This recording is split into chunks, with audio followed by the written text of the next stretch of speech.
What happens when a teacher who can't be bothered to learn your name has a total meltdown when you do the exact same thing to her? Stick around, because this isn't just a story about names, it's about a 15-year-long injustice that a few of us were about to expose. I was a junior at Northwood High in Denver, and I had this AP history teacher, Mrs. Blanchard, who acted like she was teaching at an Ivy League university instead of a public school. Her name, Blanchard, wasn't the hardest in the world, but she was incredibly particular about it. It had to be pronounced Blanchard, with emphasis on the second syllable. God forbid you said Blanchard. She would stop the entire class, sigh like you were the biggest idiot she'd ever met, and correct you with a tone that could curdle milk.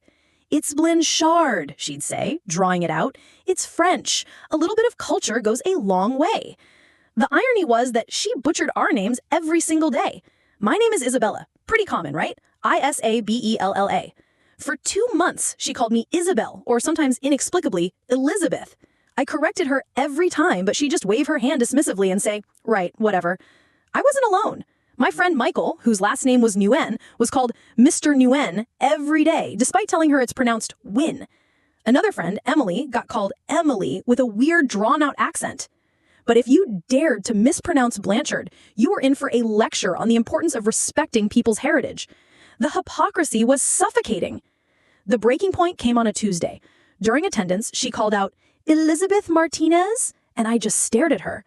"It's Isabella," I said, for what felt like the 100th time. She actually rolled her eyes. Well, these names get confusing. I can't be expected to be perfect. That was it. Something inside me just snapped. If she couldn't find the time to learn my name, I wasn't going to waste any more effort on hers. Later in class, I raised my hand to ask a question. "Yes, Isabella?" she said, a rare moment of accuracy. I took my shot. "Yes, Mrs. Blanchard," I said, pronouncing it as flatly as possible. Her head whipped around. "It's Blanchard," she snapped. I feigned confusion.